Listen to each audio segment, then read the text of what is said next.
Lightning like Steve McQueen. I'm in the fast lane when the light turns green. And I built tough, I ain't nothing but grit. Cause I made rugged blood, sweat, and spit. Yeah, like a horse I fly. Better push yourself in for a bumpy ride. I like to play hard, but I work harder. And I weather the storm cause I'm built stronger.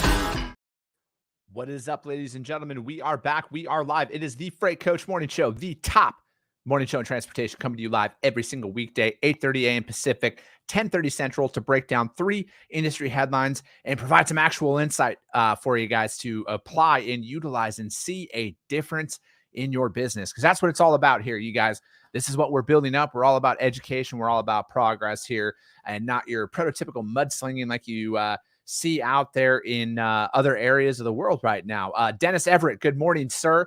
Good to see you. He's watching over on YouTube already on this beautiful Freight Friday. It's going to be a nice, crisp 115 degrees here in the desert today.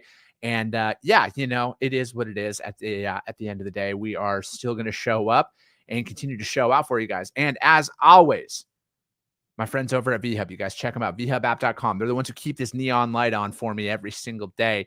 Asset reallocation, access to trailers, whether you're a broker or a carrier alike, we need trailers, right? We're going to be posed with this question from a customer at one time. Can you drop trailers at my facility? You can now answer that successfully. Yes, we can do that.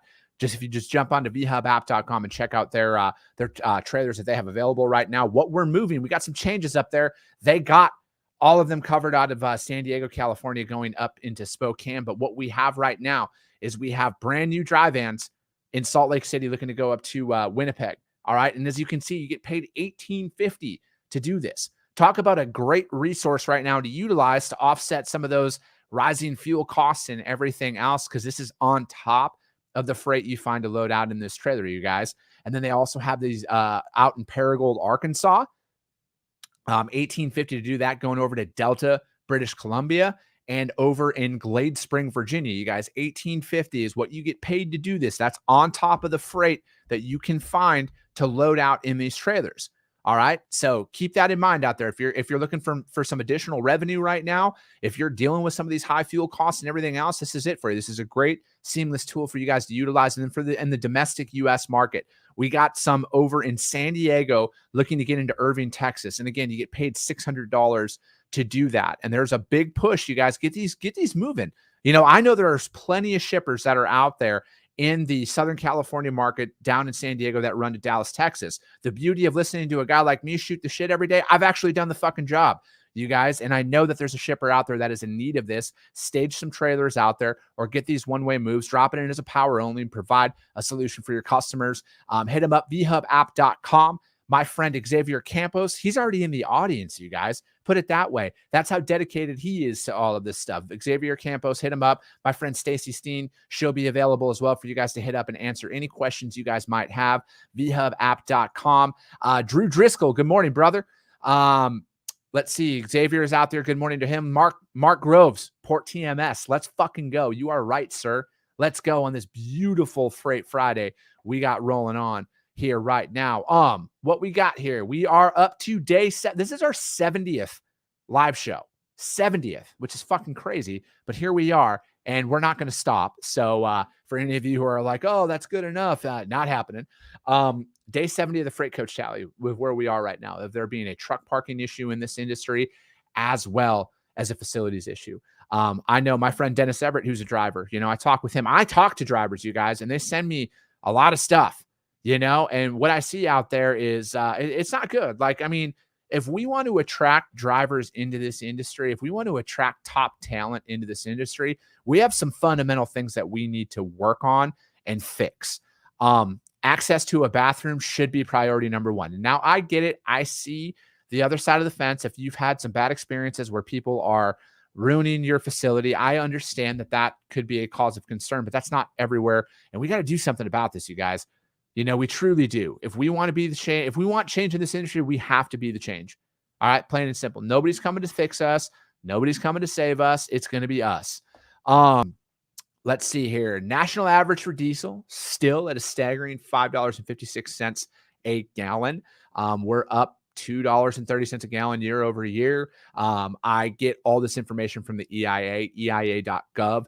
is who I get all the current fuel market prices on. And, at the end of the day, you guys, I know it's still a fucking astronomical price, but it looks like it's starting to trend down. I don't know how long this is going to go for or anything like that. I mean, we need something to happen. Let's call it what it is. We need something to happen here because this is just, it's insane. I feel for the people who are out there right now who don't know, do I put this last $50 in my gas tank or buy food for my family? Because that's some very real things out there. And unfortunately, just going and buying a fucking electric car isn't an option. As easy as some people out there try and make it seem. But here we are, you guys. Guys, always got to find solutions out there. We got some pretty good articles to break down today. I'm looking forward to this one. A bunch of them. Oh, it's not a bunch of them. 3, as always. Let's go here. Let's jump in to. I'm going to start off with one that I wanted to break down the other day with my but we just didn't quite get to it in time. First article that we're going to break down is from Transport Dive, and it is, can your customers really make a routing decision? The subheadline: one salesperson entertained a customer for 5 years only to find out that they did not make the purchasing decisions. How to avoid this costly mistake? First and foremost, if it took you 5 fucking years to realize that you were talking to the wrong person, I think you might not want to work in sales, because how do you prospect somebody for 5 years and never bring that up at all? How do you prospect somebody for 5 months and not bring that up? Anyways, on to this. Carriers employ salespeople to promote their business and fill expensive trailer space. While in my experience, salespeople often downplay their importance in a company, their role in identifying the key decision maker for a potential client is invaluable. Sorry. All too frequently, salespeople tend to spend their valuable selling time pitching people who couldn't make a routing decision if their life depended on it. Only a slight exaggeration. This mistake, which can cost carriers precious time, money, and resources, often stems from false assumptions made by a salesperson who they should speak to at a potential client company. To be clear, salespeople should target the staff who decides a company's routing strategy. Routing decision makers have control over which carriers are contracted to transport a company's products in different markets, and it's these decisions that will ultimately decide a carrier's business deal with a shipping client. And then it goes on to say, I'm going to read all of this and then I'm going to put my stuff out there, you guys. I promise you. What happens if the wrong person is targeted? 2 examples. I took over a sales territory from a previous colleague and found that not only did my predecessor make up personal facts about the customers, but he also had misidentified many decision makers. It took me a while to figure it out while I was entertaining some regularly the wrong people. A colleague scheduled a monthly lunch with the customer for 5 years. When he eventually asked if that client could make the routing decisions for his company without conferring with anyone else, the customer admitted he had to get approval from his boss before he could make any changes. Again, how do you go 5 years, monthly lunch, and you don't even know that that's the person? That sounds like a massive need for some serious sales training at this organization. That if you get 5, okay. Sorry. I'll stop getting all fired up here. To avoid this waste of time and resources, salespeople must learn how to identify a true decision maker and the importance in doing so. Yes, that is literally your first line item on there as a sales rep, is to identify who the decision maker is. I don't see how this gets to this point. It goes on to say, what typically salespeople at a carrier will call a shipper and ask to speak to the transportation or shipping manager. Once connected, they assume the person with whom they are speaking with makes the routing decisions. While this is a fair assumption, the person who handles the shipping function doesn't necessarily set transportation policy or make carrier selection. Let's see here. The first step in identifying the decision maker is to ask the first point of contact at a company, name, title, and department of the employee who sets the transportation policy. Experience has shown that this, okay. If you're out there cold calling, which a lot of you are, all right, you're out there, you're trying to identify who the decision maker is. All right, that's your literal first thing. Start like this, though. I think that me personally, and often an oversight that's out there, is the fact that you're not making a relationship with everybody you talk to. You treat decision makers like a means to an end. I think that was an oversight in this article. Is it doesn't give out like an actual strategy on what to do. You need to find. Okay, I'm just going to finish reading this, and then we're going to break this down. All right. At larger companies, the same question should be asked, even with the supply chain and transportation department. It's not unusual to find multiple decision makers, blah, blah, blah. Once connected with a key point of contact, salespeople need to ask if this person can independently make routing changes. The hope is when the choose to make, okay. Again, this is my whole, like this clearly, if this person who wrote this actually has sold before, I would love to fucking pick their brain on how they landed customers, because there was zero substance provided in this article. Am I a guru? Fuck no. I just know what to say on a sales call because I've made them in my career. All right. What worked for me might not work for you guys. But at the end of the day, what is lacking in this article is actual feedback on what they would do. All right. It's very basic shit. Very basic. And that is, so if I'm a carrier right now, and I was just talking about this the other day, if I'm a carrier and you want that direct shipper freight, right? We all want that direct shipper freight if we're a driver. I think if I'm you right now, again, I talk about this often, like own your backyard. If I was a broker starting out over in my book of business, I live in Phoenix, Arizona. I am owning my backyard. I will fucking introduce myself to literally everybody in the valley here. All right. That's where I'm going to start. If I'm a trucking company, if I'm a one-person operation that's out there, is your one truck going to move the needle for some shippers? No, but there are shippers out there who will set you up directly and have that direct point of contact with them. Just show up, get in your vehicle, drive around, introduce yourself. First and foremost, if you're going to do in-person stuff, collared shirt, blue jeans tucked in, it's a good start. All right. I'm not going to tell you how to wear and what to wear or anything like that. That's a good start. And just go in there and talk to them about their business. Getting in there and talking to the transportation manager in a basic conversation, in my experience, they will let you know, I'm not the person you need to talk to about this. You need to talk to so-and-so. Okay, perfect.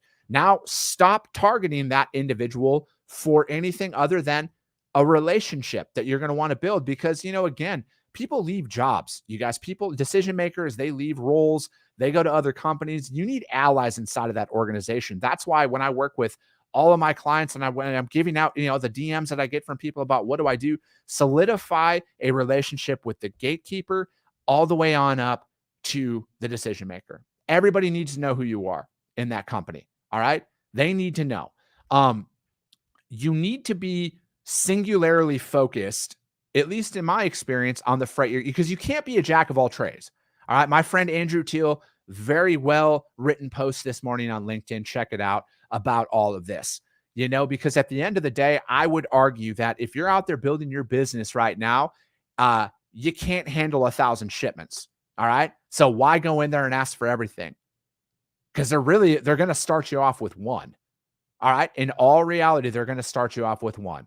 And me personally, when I'm going in there and I'm cold calling, and, frankly, a lot of it is this. They need to make sure you actually know what you're talking about. There's 3 objections you're going to be faced with on a cold call, in my experience. All right. That they're asset owned. This is from a broker's perspective. Excuse me. If you're are you asset? Do you have assets? Because that's what they want. They're going to set you up with, we only work with assets, which we all know isn't entirely the truth in every situation. They're also going to hit you with, we're good with our current network, or we're busy, or we're not busy right now. And then the third one is going to be, we're customer routed or vendor routed. That is generally the objections you're going to be faced with as a broker. As a carrier, not so much. Again, I want to go in there and, as Honest, my friend who was on yesterday, said, he's like, hey, beggars can't be choosers. If I'm going in there, I'll do anything for them to start, but when you're going in there, if you have one truck, there might be certain areas that you want to run, and just talk to them about their business. They're like, why do they want to work with you? What is the value in working with you over anyone else? And that is going to come in the form of, their business. All right. For the love of God, I speak with shippers. All right. And if you're offering fucking dry van services to a customer that only ships reefer freight, you're never going to get their fucking business. All right. Be very direct and very deliberate, singularly focused on how you're going to get in the door. Because in my experience, they're going to start you with one shipment. All right. They don't need your help on Atlanta to Chicago. All right. Hate to fucking break it to you. They don't need your help there. They don't need your help on Charlotte to Dallas. All right. Those are all power lanes. Those are all their current network. Research your prospects, research these companies that you're going after, and identify. To me, it's pretty simple. If they have 8 facilities and 7 of them are in major metropolitan areas and the 8th one is not, there's a great probability that they're going to start you in the one that is not in the major metro area. So I would go in there and start with that. Prepare yourself, all right? You're not going in there asking for everything. You're going in there because you can handle a couple of specific moves for them. All right. Talk about why you're different. If you specialize in something, if you specialize in reefer freight, you better fucking know literally everything about that. You can't go in there and ask about their business. No, I know exactly what they ship. I know what the requirements are. If they're, washouts, everything else, load locks, everything. I know all of that when I'm going in there and talking to them. That's where I would start. All right. That is what we would need to get in the door, and prepare yourself. Go in there and just introduce yourself. It's that simple. You're not going to be for everybody. Rejection is part of this. I just put a post out there. Don't focus on the 99 no's that you're going to get. Focus on the one yes. All right. Focus on the one yes and give your all to them. All right. You need to be deliberate though. And when you have a conversation with somebody, the end goal is to speak to the decision maker. All right. And you can get there within a couple of conversations with somebody, but humanize this interaction. Do not overstep the decision of the gatekeepers in these. All right. They are just as important, because in a lot of these organizations that you're going to be working with, they're the ones who are setting your appointment. All right. They're the ones you need to reach out to if you're running late. All right. So remember that. Create allies in there. Yeah, that was from transportdive.com. Can customers really make a routing decision? I think it was the article was lacking a ton of fucking substance. All right. And somebody out there who's reading this, it does not give you any advice at all. But again, as always, you guys read these articles. I want you to formulate your own opinions on a lot of this stuff. Okay. I put all the links out there on the YouTube channel, as well as the podcast platform, Coffee with the Freight Coach, where the audio only version is on there. All the links will be out there. Let me see here. Samantha Bass, good morning. Drew Driscoll, LinkedIn Navigator will change. Yes, that is very true. Corey Morris, what's up, brother? Good morning. Let's see here. Next article. This is, I'm giggling at this one because 2 years ago they were beating this drum as well, and it looks like nothing was accomplished. This one was from it's the website that I got. It was landline.media, and this is OOIDA tells agency that broker transparency is crucial. The reason I bring up the 2-year mark here, you guys, Carissa, thank you so much. I appreciate that. The reason I bring up the 2-year mark here is they only beat this drum when the spot market rates change. All right. Like for the last 2 years, when it was $7, $8 a mile that were out there. And again, I want drivers to make money. I want drivers to make a lot of fucking money doing all of this. But when OOIDA is sitting here and only screaming this transparency thing when rates fall or drop in the spot market, that tells me that they've never fucking accomplished anything from originally. All right. I get the transparency thing because you know what? As always, like there are people out there who do not have your best interest in mind. All right. They are going to fucking pad their pockets at your expense, but stop accepting their freight. All right. It's that simple. Stop accepting their freight. And again, back to what we were talking about on the last article about getting that direct relationship with shippers. That's what a lot of drivers want. And it is as simple as just showing up. If I was an owner operator, I would get my fucking truck waxed, polished, cleaned, fucking everything. And I would just show up at places. Yeah, that's my truck out there right there. You want to go look at it? That's my attention to detail on how clean my equipment is.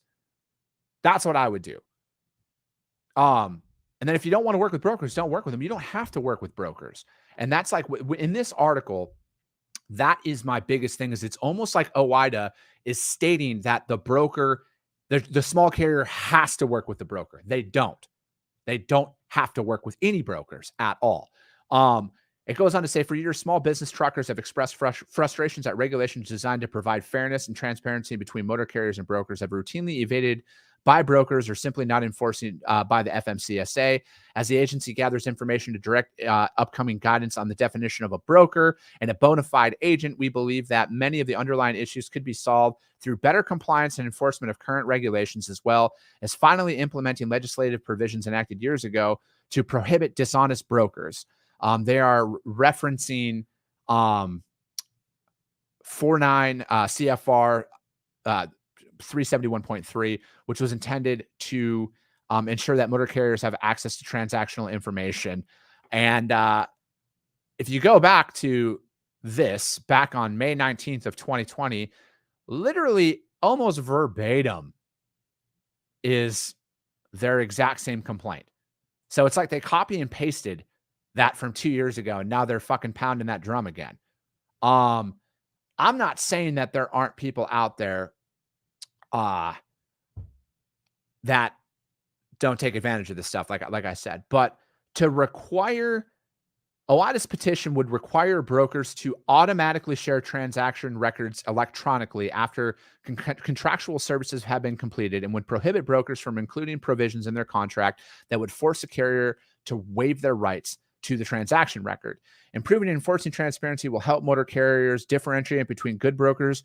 Though transaction data has nothing to do with the difference between a good and a bad broker. All right. That literally has nothing.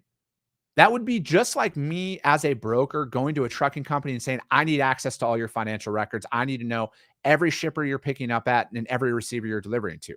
That's what the verbiage in this is stating. Transaction records are not just what is your rate to your customer. That's going to be fucking everything. I just don't get why we're only beating this drum at certain times. You know, I get it. They're trying to rile up their owner ops that are their members and everything else. But I don't agree with the transaction records that are out there, because again, last year when there were $8 a mile loads that were out there, none of this was being screamed about. So if you really want this change, you should be doing something about it in every freight market. I get where you're coming from. All right, I understand that. But what I don't understand is, why are you only beating this drum at certain times? Or do you really give a fuck about your members or not? Because if you did, this would be something that you would want in any market, not just when there's a dip in the spot market rates and everything else. Because, you know, they do go on to say that the definition of the broker isn't the source of the problem. Let me see here.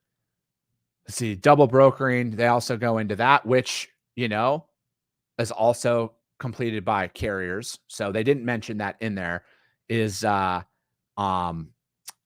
illegal for a load to be brokered multiple times with multiple brokers getting paid of a percentage of the load, which is co-brokering. I think co-brokering is a fucking joke.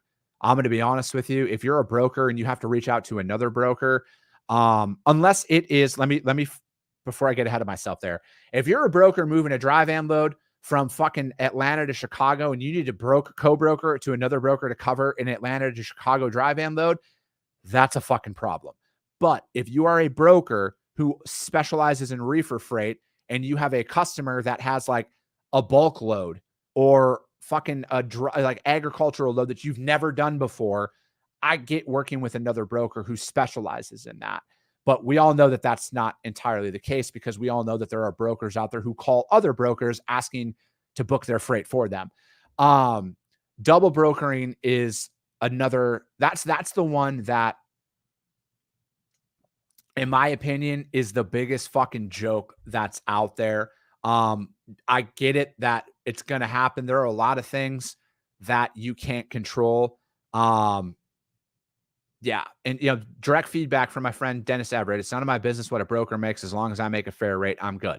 And that's exactly it. It's like, I think that if they got the transparency that they're looking for, they're going to be very fucking disappointed in how little some brokers make on freight. All right. Because it's not 30%. All right. It's not 30%. I don't know where the fuck some of these numbers come from, but granted my data pool is only off of the 3 truckloads that I've moved in my career. But you're not making 30% on standard dry van and refrigerated and flatbed freight. You're not doing it. You're lucky to be at about 12%.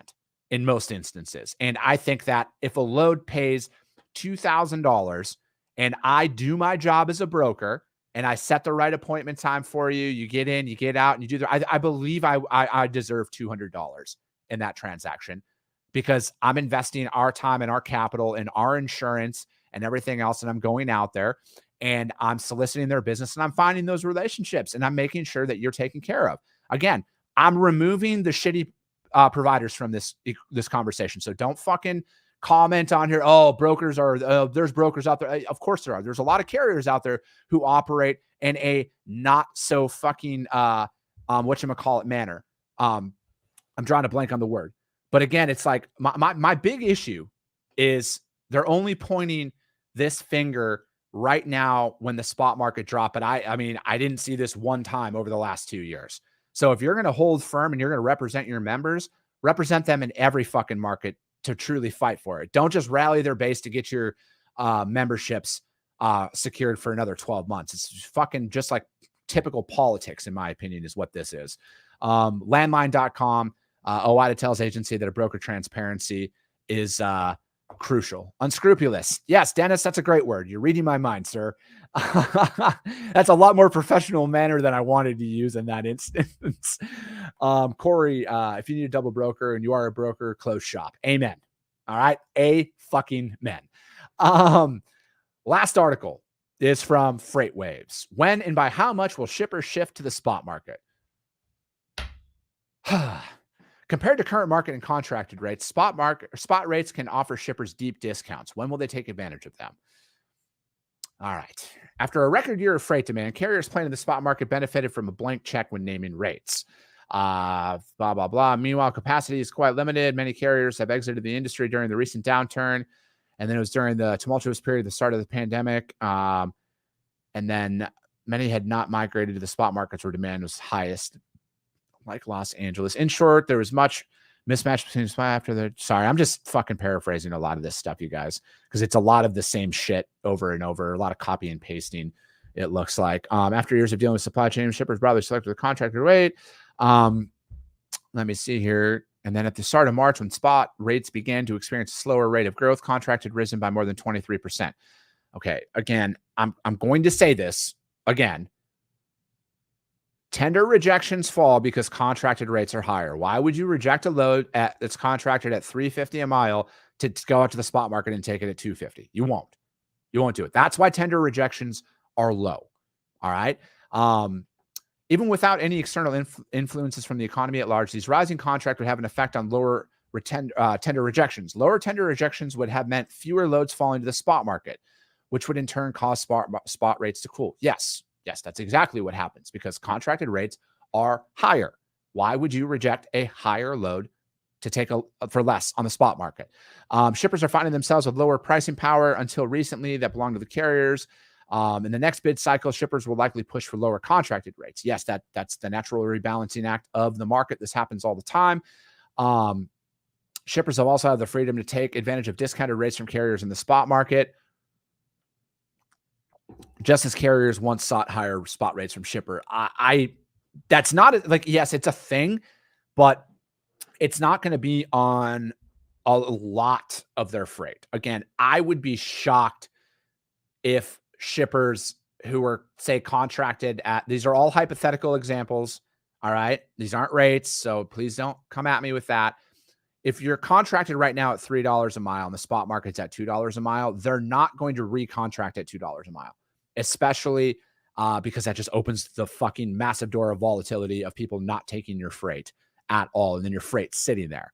All right. Will there be a rebalance? Yes, there will. I don't see it dropping.